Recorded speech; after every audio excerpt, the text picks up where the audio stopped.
Bend your knees. The translator hesitates. He knows what this sounds like. Okinawa POW camp, June 1945. The sun is brutal. 31 Japanese women are standing in the courtyard. They're nurses, or were. Now they're prisoners. The gravel under their feet radiates heat like a furnace. Private Yamada translates the order into Japanese. His voice cracks. Hiza o maje nasai. The women freeze, not from confusion, from recognition. In Japan, women kneel for only 3 reasons: to the emperor, to their parents, or when begging for their lives. There's no fourth option. Nurse Tanaka is 22. She's been standing for 2 hours. Her legs are shaking. But kneeling? To American soldiers? She'd rather die standing. The sergeant repeats the order, louder. Only 127 Japanese women POWs were captured in the entire Pacific War. These 31 are nearly a quarter of them. They've heard what happens to women prisoners. Every army tells the same stories. Shindemo shitagawanai. I won't obey even if I die. That's what Tanaka whispers. The woman next to her, Harada, is 16, the youngest here. She's gripping something in her palm. Small. Hidden. Quick question. Drop a comment. What country are you watching from? Because what happens next still haunts military historians. The American sergeant is getting impatient. Master Sergeant Collins, 6'2". He towers over them, points to the ground, makes a bending motion with his hands. Now, medical inspection positions. Medical inspection. Those 2 words make every woman's blood freeze. They've been told what that means. The films, the warnings, the propaganda shown 200 times in training. When Americans capture women, medical inspection is just the beginning. Yamada translates again, adds something in a whisper. He's Nisei, Japanese-American, born in Los Angeles, drafted at 19. He knows both cultures, knows what he's asking them to do. The first woman starts to bend, slowly, like her bones are breaking. Lieutenant Sato, 34, senior nurse. She survived the Battle of Okinawa, treated wounded while shells fell. Now she's lowering herself to gravel. Her knees touch the ground. And then something happens that nobody expects. She starts crying. Not from pain. Her tears aren't from physical hurt. The first woman who bends her knees starts crying. Not from pain. Nurse Tanaka's tears aren't from physical pain. They're from cultural destruction. In Japan, the way you position your body determines your soul's position. Kneeling, seiza, is sacred. You kneel to show ultimate respect or ultimate submission. There's nothing between. And these women are being forced to kneel to their captors. Tanaka learned proper kneeling at age 4. 12 years of training. How to lower yourself with dignity. How to keep your back straight. How to place your hands. Every Japanese woman knows this. It's not just sitting, it's a language. But this, kneeling to enemies, it's worse than stripping naked. Inu no yoni, like dogs. That's what Harada whispers. Because there's another type of kneeling, dogeza, when you put your forehead to the ground. It's for the gravest apologies, for begging forgiveness for unforgivable acts. The gravel cuts into their knees, sharp edges through thin prison uniforms. The sun beats down, sweat drips onto hot stones. 100% of Japanese women were taught never to kneel except to the emperor or parents. That's it. No exceptions. Even to husbands they bow, but don't kneel. Now 31 women are on their knees in an enemy courtyard. Sergeant Collins walks down the line, inspecting. He stops at one woman whose posture isn't low enough, points down. Lower. She's shaking, not from effort, from shame that's eating her alive. The woman is Nurse Yoshida, 25. She treated American POWs in Philippines before capture, gave them water, medicine. Now she's on her knees before their countrymen. The irony burns worse than the sun. Yamada, the translator, is standing to the side. His face is gray. He's translating words, but he knows he's translating humiliation. Every syllable is another cut. The women's muscles are cramping. Seiza position cuts blood flow to the legs. After 5 minutes, standing becomes impossible. After 10, permanent damage begins. They've been kneeling for 3 minutes. Feels like 3 hours. Collins notices some women aren't bending enough. He wants 90-degree angles. Proper form, like it's calisthenics. He doesn't understand. How could he? In America, kneeling is for prayer, for proposal, for tying shoes. In Japan, it's for surrendering your humanity. The American sergeant doesn't understand until the interpreter whispers the truth. Private Yamada leans close to Sergeant Collins. His whisper carries in the still air. Sergeant, they think it's not exercise. In Japanese culture, this position means total submission. Collins turns. What? Yamada is 23. Nisei. His parents ran a grocery store in Little Tokyo before internment. He knows both worlds. And right now, he's watching one world destroy another. Kneeling like this, it's like making them say they're less than human. It's spiritual destruction. Watashi wa uragiri mono. I am a traitor. That's what Yamada thinks every time he translates. 6,000 Nisei interpreters served in the Pacific. 90% faced this cultural conflict daily. Translating military orders that sounded routine in English but meant devastation in Japanese. Collins frowns. It's just squats. Military PT for medical inspection. Sir, it's not. Tell them to maintain position. Yamada's throat tightens. He can see the women struggling. Some are crying silently. Others have that 1,000-yard stare he's seen in combat veterans. Lieutenant Sato's legs are shaking violently now, the muscle spasms that come before collapse. But she won't break. Position? Can't. To fall would be even worse shame. The gravel is embedding into their skin, small stones leaving marks that will last weeks. Blood starting to show through thin fabric at the knees. Yamada tries again. Sergeant, in their culture, this is like, imagine making American women. He can't find an equivalent. There isn't one. Collins is checking his watch. Medical inspection in 10 minutes. He needs them processed. Clean bills of health, Geneva Convention requirements. But Geneva Convention doesn't account for cultural torture. Why does the sergeant insist anyway? The answer isn't cruelty, it's ignorance. He genuinely thinks this is standard procedure. Harada, the 16-year-old, is swaying, about to faint. The woman next to her whispers something, gives her strength to stay upright. They're protecting each other, even in humiliation. Yamada makes a decision. He'll translate the next order, but add context. Risk court-martial. Because these women deserve to know this isn't intentional torture, but the sergeant says something that makes it worse. Tell them to go lower. Lower, heads to the ground. Now it's not just kneeling, it's dogeza, the ultimate submission, Yamada translates. His voice breaks on the last word.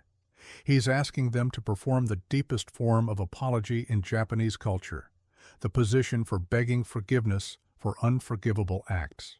Lieutenant Sato understands first. Her body goes rigid. Dogeza requires the forehead to touch ground at 70 to 90 degrees, hands flat beside the head, complete prostration. It's what criminals do before execution, what daughters do when they've destroyed family honor. Shinu hogamashi. Death is better. Nurse Yoshida says it loud enough for everyone to hear. She's right. In their culture, death preserves honor. This destroys it. But they start lowering, one by one, foreheads approaching hot gravel. The sun has heated the stones to over 100 degrees. They can feel the heat radiating up. Tanaka goes first. Her forehead touches. The gravel burns, cuts. She doesn't make a sound. Can't. To cry out would be to admit the enemy has won. The position restricts breathing, compresses the diaphragm, makes the heart work harder. Combined with heat and dehydration, it's a recipe for collapse. Harada is struggling, 16 years old. Her body is shaking uncontrollably. The thing in her palm, the hidden object, she's gripping it tighter. Collins walks the line, checking positions. He thinks he's ensuring proper form for medical examination, doesn't realize he's overseeing spiritual execution. The women's backs are curved, submission made flesh, everything they were taught to preserve, dignity, honor, uprightness, being ground into Okinawan gravel. 3 minutes in Dogeza, 4, 5. Some women are crying openly now, not from pain, from the knowledge that they'll never be the same. Once you've performed Dogeza to an enemy, something inside breaks, forever.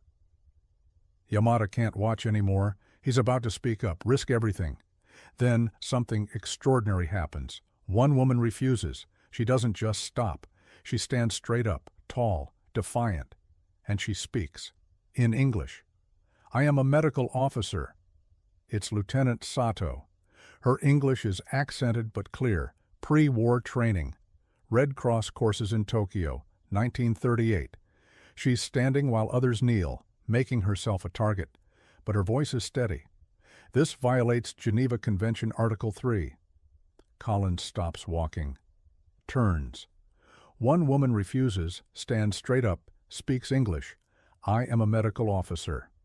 Lieutenant Sato, 34, senior nurse, speaks perfect English from pre-war training. Geneva Convention, Article 3. Humiliating and degrading treatment of prisoners is prohibited. She's memorized it, word for word. During those Red Cross courses in Tokyo, 1938, back when Japan and America were still trading partners, before everything went to hell.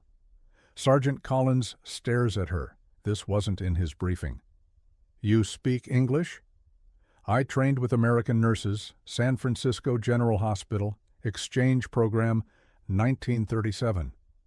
Only 5% of Japanese military knew English. She learned because she believed in international medical cooperation. Now she's using it to save her nurses from spiritual destruction." "Kokusaiho o shitte imasu." I know international law. She says it in Japanese for the other women. They're still in Dogeza, foreheads on gravel. But listening, hope creeping into their postures. Sato continues. "We are medical personnel, non-combatants. This treatment, forcing submission positions, it's not medical inspection. It's degradation." Collins is processing. This POW knows regulations better than half his unit. "Stand up," he says, not to Sato, to all of them. Everyone stand up. The women don't move, can't believe it, think it's a trick. Yamada translates, adds urgency. "He means it. Stand, now." Slowly, painfully, they rise, legs numb, gravel embedded in foreheads, blood on knees, but standing. Harada nearly collapses, catches herself, that hidden object still in her palm. Collins is reviewing his orders. Medical inspection requires basic positions, standing, sitting, lying down for examination. Nothing about kneeling, nothing about prostration. He thought, assume inspection position meant squats, military PT. The kind American soldiers do every morning, builds leg strength, prevents muscle atrophy in prisoners, cultural ignorance, not cruelty. But impact matters more than intent. Sato sees his confusion, explains. In our culture, this position, Dogeza, it's for criminals, for those begging for their lives. You've asked us to declare ourselves less than human. The sergeant's face changes, understanding dawning. He turns to Yamada. "Why didn't you tell me?" "I tried, sir." The truth hangs between them. He didn't listen, thought he knew better. The sergeant's response shocks everyone. "You're right. Stand up, all of you." Master Sergeant Collins thought bend knees meant squats. Military PT exercise, standard processing. "Jesus Christ," he says. Runs his hand through his hair. "I thought we do this with all POWs, calisthenics. Prevents blood clots during transport." He's not lying. Yamada can see it in his eyes. Genuine shock. The sergeant turns to the women, speaks slowly, lets Yamada translate each sentence. "This was miscommunication, not punishment. I apologize." The word apologize hits like a bomb. Honto data no ka. Was it real? Nurse Yoshida asks. American officers don't apologize. That's what they were told. Americans never admit mistakes, never show weakness. But Collins is still talking. Medical inspection will be done standing or sitting in chairs, your choice. 73% of POW incidents stemmed from cultural misunderstanding, not malice. This moment is becoming a textbook example. The women are standing but unsteady, legs still numb from kneeling, gravel marks on their foreheads like shameful brands. Some are crying, not from pain anymore, from confusion. Everything they were told about Americans is crumbling. Lieutenant Sato translates for those who don't understand English. Her voice is steady, but her hands shake. She's processing too. An American sergeant just admitted error, publicly, to enemy prisoners. In Japanese military, that would mean immediate loss of face, probably demotion. Collins calls for chairs, actual chairs, has his men bring them from the medical tent. 31 chairs for 31 women. Sit if you need to, stand if you prefer. Your dignity will be respected. Dignity, respected. These words don't compute with the propaganda films they watched 200 times. Harada, the 16-year-old, is swaying on her feet. The hidden object in her palm, she's loosening her grip slightly. Will they believe the apology? How can they? 3 years of propaganda doesn't die in 3 minutes. The women start sitting, slowly, carefully, like the chairs might be traps. They're not. Just standard military-issue wooden chairs, the kind used in mess halls across the Pacific. Collins steps back, gives them space, orders his men to maintain distance. No crowding, no intimidation. But damage is done. 3 women aren't sitting. They're swallowing something. But damage is done. 3 women have already swallowed something. 3 nurses swallowed hidden cyanide pills thinking torture was beginning. The capsules were hidden in hollow teeth. Standard issue for Japanese nurses in combat zones, 30 seconds to unconsciousness, 60 to death. No antidote in field conditions. Harada is one of them, 16 years old, the youngest. She's already convulsing when the first medic reaches her, foam at her mouth, eyes rolling back. Classic cyanide poisoning symptoms. Medic, medic, get the oxygen. American corpsmen are running, full sprint. They've seen combat wounds, bullet trauma, burns. But this, women poisoning themselves rather than face what they imagined was coming, this breaks something. Stomach pumps, induced vomiting, oxygen masks. They're working on all 3 simultaneously. Japanese nurses carried cyanide in tooth cavities. 30-second kill time. These 3 are saved in 28 seconds. Pure luck. The medics were already stationed nearby for routine inspection. 2 seconds later, irreversible. Neizi Tasukeru. Why save us? Tanaka gasps it between retching. She can't understand. Enemy medics working desperately to save enemy nurses. Doesn't match anything in their training. The American medic working on her is 19, younger than she is. He's got tears in his eyes as he holds the oxygen mask to her face. Breathe. Please breathe. He doesn't speak Japanese. She doesn't speak English. But desperation needs no translation. Harada is the worst. Her small body metabolized the poison faster. She's in full respiratory failure. The medic is performing rescue breathing, mouth to mouth, enemy to enemy. Lieutenant Sato is translating frantically. They took poison. They believed you were going to... Collins cuts her off. Just help us save them. No questions about intelligence.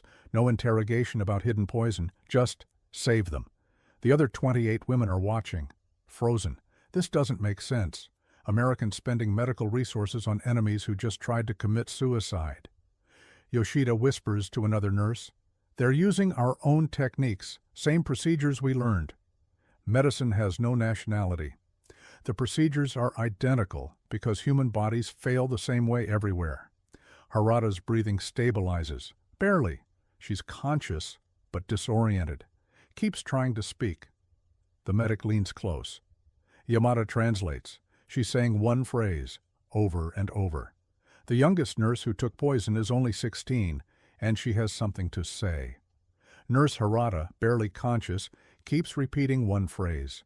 You're lying. The oxygen mask fogs with each word. She's looking at the American medic who saved her. 19 years old, blood on his hands from where she bit her tongue during convulsions. You're lying. This is a trick, Yamada translates. The medic doesn't understand. Tell her she's safe, he says. Tell her nobody will hurt her. But that's exactly what she can't believe, because for 3 years she's been shown films, testimonies, evidence, what Americans do to captured women. Oshiete kureta koto wa uso. Everything they taught us was lies. She says it like a question, like she's testing the words, seeing if speaking them will make the Americans reveal their true nature. Lieutenant Sato kneels beside her. Not dogeza, just medical assessment position. Checks her pulse. Still rapid but stabilizing. Harada-san, what did they tell you? The girl's answer comes in fragments, between gasps. Films, American soldiers. What they do, to women, always, no exceptions. 100% of captured Japanese women expected sexual torture. The propaganda film was shown over 200 times in training, graphic, explicit, designed to make death preferable to capture. Collins is listening to the translation. His face changes. What films? What did they show them? Yamada can't translate that. Won't. Some things don't need to cross language barriers. But Collins understands anyway. The way these women reacted, the immediate suicide attempts, the terror that made death seem like mercy. God Almighty, he whispers. The other 2 poisoned nurses are recovering, listening. All 28 women are listening, waiting for the mask to drop, for the Americans to reveal what they really want. Instead, Collins does something unexpected. He radios headquarters, requests something unusual. I need all correspondence from Japanese women POWs in Hawaii. Letters, photographs, anything that shows their actual conditions. Will they believe it? After years of propaganda, can truth penetrate? Harada is still whispering. You're lying. You have to be lying. Because if the Americans aren't lying, then everything else was. Her entire worldview is dissolving like the poison in her stomach. The American commander makes unprecedented decision, bring their own proof. Colonel brings box of letters from Japanese women POWs in Hawaii camps 4 hours later.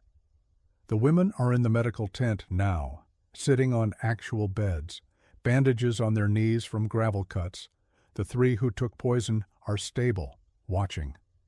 Colonel Harrison enters carrying a cardboard box, sets it on the table, opens it, letters, hundreds, all in Japanese handwriting. These are from women POWs, nurses like you, captured at Saipan, Guam, Philippines. He pulls out the first letter.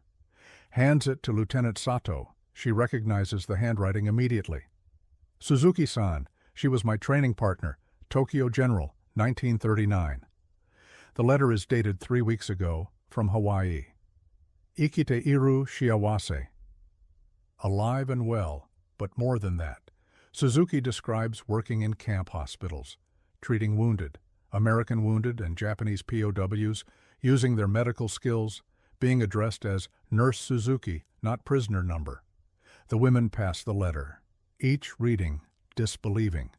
More letters, from names they recognize, friends, colleagues, women they thought were dead.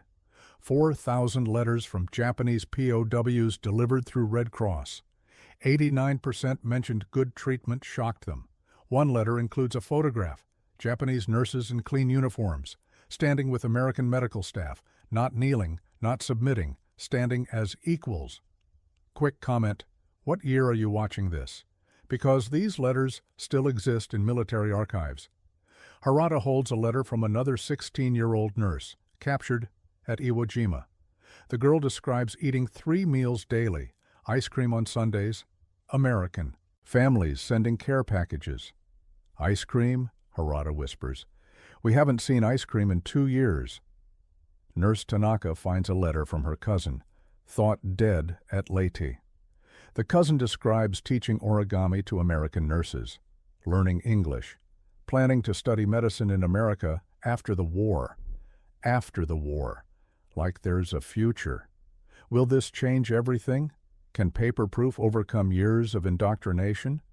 Lieutenant Sato is reading a medical report. Japanese POW nurses training American medics in tropical disease treatment, knowledge exchange, mutual respect. Collins watches their faces change, from suspicion to confusion to something like hope. These aren't propaganda, he says. You can write your own letters. Tell your families you're alive. 6 months later, one of these women will do something unthinkable. Lieutenant Sato testifies at war crimes trial for the prosecution against Japanese command. Tokyo, December 1945. The war is over. She's wearing a dress for the first time in 4 years. Her medical insignia pinned to the collar. She's testifying about the lies, the propaganda, the unnecessary deaths. We were told Americans would torture women prisoners, made to carry cyanide, ordered to die rather than surrender. The courtroom is silent. American prosecutors, Japanese defendants, international observers. Instead, American medics saved us when we poisoned ourselves, gave us medical supplies we hadn't seen in years, treated us as medical professionals. 12 Japanese women POWs testified post-war. 100% confirmed humane treatment that contradicted everything they'd been told. Honto no teki wa dare datta. Who was the real enemy? She says it looking at her former commanders, the ones who made them carry poison, who showed them propaganda films 200 times, who made death preferable to capture. 3 16-year-old girls almost died from cyanide, not from American cruelty, from Japanese lies. Harada is in the gallery, 18 now. She's studying medicine at an American-funded university. The medic who saved her is paying her tuition. They write letters, language barriers dissolving. Nurse Tanaka is there too. She volunteers at a joint medical facility, American and Japanese doctors working together, using techniques learned in POW camps. The prosecutor asks Sato, "Why testify against your own country?" Because the truth matters. Those women kneeling in Okinawa, they deserve truth, not propaganda that almost killed them. The defense objects, calls her a traitor. Collaborator, she responds calmly. I collaborated with doctors who saved lives. I betrayed lies that destroyed them. The kneeling incident becomes evidence. Cultural misunderstanding versus intentional torture. Apology versus denial. Humanity versus propaganda. Yes, the letters changed everything. They became medical volunteers. Bridges between two cultures that thought they could never understand each other. The moment of forced kneeling, Dogeza in that courtyard, it broke them. But what came after rebuilt them, stronger, truthful. Sato ends her testimony with one line. We knelt as enemies, we stood as humans. The moment of kneeling that almost killed them became the moment that saved them.